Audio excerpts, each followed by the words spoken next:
ஆண்டவராக இயேசு கிறிஸ்து நாமத்தினாலே உங்களுக்கு அன்பும் சமாதானம் உண்டாவதாக. இதை தெரிந்து கொள்ளப்பட்ட நிகழ்ச்சி மூலமாக உங்களை சந்திப்பதில் மகிழ்ச்சி. இன்னைக்கு கூட நம்ம தெரிந்து கொள்ள பாடம் என்னன்னா, கூடா நட்பு. அதாவது நட்புல நிறைய இருக்குங்க. நல்ல நண்பனும் இருக்காங்க, கெட்ட நண்பர்களும் இருக்காங்க. இந்த அதிக கோபம் உள்ள நண்பன் இருக்கான்ல, அவங்ககிட்ட நட்பு வச்சுக்கக்கூடாது. அதே மாதிரி எரிச்சல் அடைகிறான்ல, அவங்ககிட்ட தோழமை வச்சுக்கக்கூடாது. நீங்கள் நீதிமொழிகள் 22வது அதிகாரம் 24, 25 படிச்சீங்கன்னா, அதிக கோபம் உள்ளவங்ககிட்ட நட்பு வச்சுக்காதீங்க, எரிச்சல் அடைகிறவன்கிட்ட தோழமை வச்சுக்காதீங்க. அப்படி நீங்கள் செஞ்சீங்கன்னா அவனுடைய செயல்களில் உங்களுக்கும் கொள்ளுவீங்க.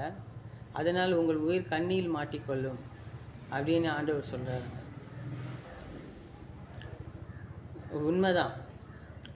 இப்போ அதிக கோவப்படுறவங்க கூட நம்ம ஃப்ரெண்ட்ஷிப் வச்சுன்னு வச்சிங்களேன், அங்கங்கே சண்டை போடுவான். நம்ம கூட சேர்ந்து நம்ம விட்டுட்டு வர முடியாது. விட்டுட்டு வந்தால் நம்மளை அது வர முடியாது, நல்லாவும் இருக்காது. விட்டுட்டு போயிட்டான் இந்த மாதிரி அப்படி இப்படின்னு பிரச்சனை ஆகும். அந்த மாதிரி நம்ம அவன் போகிற சண்டைக்கு நம்மளும் துணையாக இருக்கணும். அவன் தப்பு பண்ணால் அந்த தப்பு நம்மளையும் வந்து சேரும். நம்மளுக்கு அந்த சண்டைக்கு சம்மந்தமே இருக்காது. ஆனால் நம்ம கூட இருக்கிறதுனால அந்த பழியும் பாவமும் நம்ம மேலே வந்து சேரும். அதே மாதிரி அடிக்கடி எரிச்சல் அடைகிறான்ல, அவங்ககிட்டையும் தோழமை வச்சுக்கக்கூடாது. அந்த எரிச்சல் அவன் வர்ற எரிச்சல் வந்து நம்மளே தப்பாக நினைக்க தோணும். இப்போ ஒன்றும் இல்லைங்க, ஒரு பொண்ணு பார்க்க போகிறோம், ஒரு மாப்பிள்ளை பார்க்க வராங்க. எப்படியோ வந்து தெரியாமல் பார்ப்பாங்க, மாப்பிள்ளை எப்படி அப்படின்னு பார்ப்பாங்க. பார்க்கும்போது அவன் எங்கேயா சண்டை போட்டுன்னு இருந்தான்னு வச்சிங்களேன், இப்போ நம்மளை தான் மாப்பிள்ளை பார்க்க வருவாங்க. சண்டை போடுறது அவனாக இருப்பான். நம்ம கூட இருந்து சுற்றிட்டு இருந்தான்னு வச்சிங்களேன், அவன் குடிச்சிட்டு இல்லை ஏதாவது போதையிலையோ ஏதாவது இருந்தானா, நம்ம கூட இருக்கும்போது நம்மளுக்கும் என்ன ஆகும், நம்மளுக்கும் அந்த கெட்ட பேர் வரும்.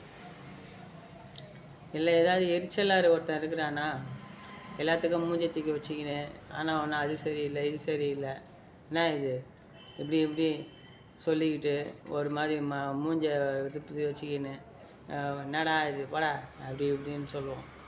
அவங்க கூட நம்ம சேர்ந்துன்னு வச்சிங்களேன், நம்மளுக்கும் அந்த கேரக்டர் வந்துடும். அப்போ நம்மளுக்கு அந்த கேரக்டர் வரும்போது நம்மளையும் அவங்க என்ன நினைப்பாங்க, ஐயோ இவன் சரியான எரிச்சல் பிடிச்சவன் பொழுது, இவங்ககிட்டலாம் வந்து இவனுக்கெல்லாம் வந்து பொண்ணு கொடுத்தா பொண்ணு சரியாக வாழாது அப்படின்னு நினச்சிக்குவாங்க. அது மாதிரி குடும்பத்தில் இருந்தால் கூட இவன் ஏன் இப்படி இருக்கிறான், எல்லாத்துக்கும் கோவப்பட்டுனுக்கிறான், எல்லாத்துக்கும் எரிச்சல் அடிஞ்சுனுக்கிறான், ஏன் இப்படி இருக்கிறான் அப்படின்ட்டு குடும்பத்தில் கூட நம்மளை குறை சொல்லுவாங்க. ஏன்னா இது ஆண்டவர் பாருங்கள், அது அழகாக சொல்கிறாரு, அவங்க கூட நட்பே வச்சுக்காத, தோழமையை வச்சுக்காதுன்னு சொல்கிறாரு. அதுதாங்க உண்மை. யாருக்கிட்டேயும் நட்பு வச்சுக்காதீங்க. யாராவது 100ல் 1000ல் ஒருத்தர் தாங்க நல்ல நண்பன் கிடைப்பாங்க. எல்லா நண்பனும் நல்ல நண்பன்லாம் கிடையாதுங்க. யாருக்காவது ஒருத்தருக்கு அது கடவுள் சித்தம்.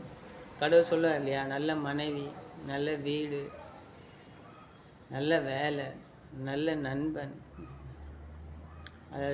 இதெல்லாம் வந்து கிடைக்கிறதுனா அது கடவுள் கிருபையால் மட்டும்தான் கிடைக்கும்.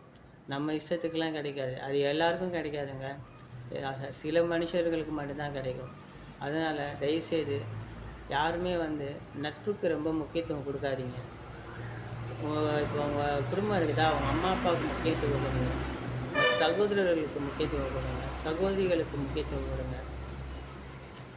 இப்போ அப்படி இல்லையா, உங்கள் குடும்பமாக இருக்கீங்களா, உங்கள் மனைவிக்கு முக்கியத்துவம் கொடுங்க, உங்கள் பிள்ளைகளுக்கு முக்கியத்துவம் கொடுங்க, உங்கள் வேலைக்கு முக்கியத்துவம் கொடுங்க. இப்போ நம்ம நண்பன் கூட எல்லாம் சேர்ந்துன்னு வச்சிங்களா, அவன் எதாவது தப்பு பண்ணிட்டு நம்ம வேலைக்கு லீவ் போட்டு வேலையில் நம்ம போய் திட்டு வாங்குவோம். நம்மளுக்கு அந்த கேரக்டரே இருக்காது. நம்ம நல்லா வேலை செய்வோம், ரொம்ப அமைதியாக இருப்போம். ஆனால் அவங்களால நம்மளுக்கு அந்த பிரச்சனை வரும். அதனால் தயவுசெய்து நட்பு, கோபம் இருக்கிறவன்ட்டு நட்பு வச்சுக்காதீங்க. மேக்சிமம் நட்பே வச்சுக்காதீங்க. தேவைக்கு மரியாதை கொடுங்க.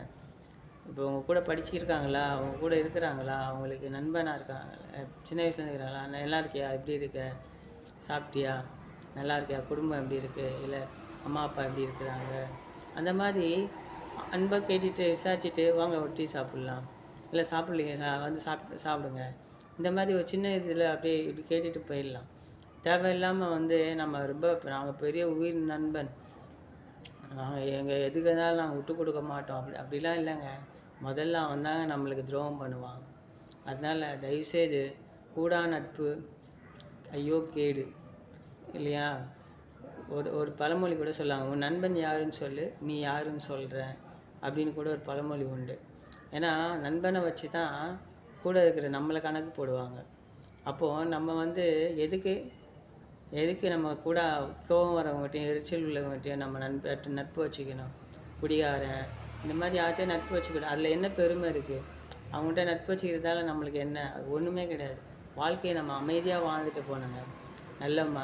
நல்ல ஒரு மகனா, இல்லை நல்ல ஒரு சகோதரனா, இல்லை நல்ல ஒரு தந்தையா, இல்லை நல்ல ஒரு மனுஷனா, இல்லை கடவுளுக்கு பயந்து வாழ்பவனா, இந்த மாதிரி தாங்க நம்ம வாழ்ந்துட்டு போனோம்.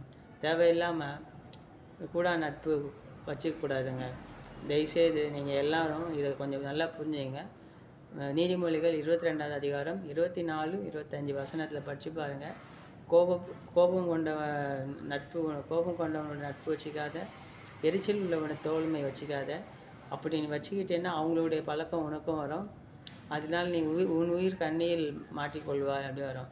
அவங்களுக்கு ஏதாவது பிரச்சனை, அவங்கள அடிக்க போகிறாங்கன்னா நம்ம கூட போகிறோன்னு நினச்சிக்கலாம், நம்மளுக்கு அடி விழும். நம்மளுக்கு தேவையில்லாமல் நம்மளுக்கு கூட சேர்ந்து அடிப்பாங்க. நம்மளுக்கு கூட சேர்ந்து ஏதாவது போலீஸில் ஏதாவது மாட்டி விடுறதா இருந்தால் நம்மளும் கூட சேர்ந்து போக வேண்டியது இருக்கும். அதனால் கூடா நட்பு ஐயோ கேடு. தயவுசெய்து தேவையில்லாத நட்பு வச்சுக்காதீங்க. கர்த்தரை பாருங்கள், ஆலயத்துக்கு போங்க. ஏசப்பா எப்படி எங்கேயாவது நான் நட்புன்னு வச்சுக்கிறேன், 12 அப்போஸ்தலர்கள் வச்சுக்கினாரு. அவங்க கூட வந்து விட்டுட்டு போகும்போது மறுபடியும் வந்து அந்த பசுத்தாவி இறங்கினதுக்கப்புறம் தான் அவங்களே ரொம்ப தைரியமாக பலனடைஞ்சு அவங்க ஆண்டவரை பற்றி அங்கே போய் பேசினாங்க. இதோ இங்கே நம்ம இடத்துக்கு கூட தோமையார் இங்கே வந்து நம்ம ஆண்டவரை பற்றி நம்மளுக்கு அறிய வச்சு இன்றைக்கி நம்ம எவ்வளோ ஒரு புனித பூமி இருக்கிற இடத்துல நம்ம இருக்கிறோன்னா அது பெரிய விஷயங்க. அதனால கூடா நட்பு வேண்டாம். நல்ல நட்பு அவ்வளோ சீக்கிரம் கிடைக்காது, அது கர்த்தர் சித்தங்க. அதனால் தயவுசெய்து நீங்கள் எல்லாம் கடவுளுக்கு பயந்து வாழ்றதுல வாழுங்க, யாருக்கிட்டையும் வச்சுக்காதீங்க. இது முக்கியமாக கிறிஸ்தவர்களுக்கு சொல்கிறேன். ஏன்னா உங்கள் பேர் கெடக்கூடாது. நீங்கள் வந்து கடவுளுக்கு பயந்து வாழணும், எல்லா விஷயத்துலையும் ஒதுங்கி வாழணும். ஏன்னா உங்கள் பேரை வச்சு தான் கிறிஸ்துவுடைய பேர் மகிமைப்படும். அதனால் நம்ம பேர் மகிமைப்படணும்னா கிறிஸ்துவின் பேர் மகிமைப்படணும். நம்ம யாருக்கிட்டையும் தேவையில்லாமல் வச்சுக்கக்கூடாது. இந்நிகழ்ச்சி மூலமாக உங்களை சந்தித்ததில் மகிழ்ச்சி. உங்களுக்கு அன்பும் சமாதானம் உண்டாவதாக. இதை பார்த்து கொண்டு இருக்கிறவங்களுக்கு நீங்கள் கர்த்தரால் ஆசீர்வதிக்கப்பட்டவர்களாக இருப்பீர்கள். ஆமேன்.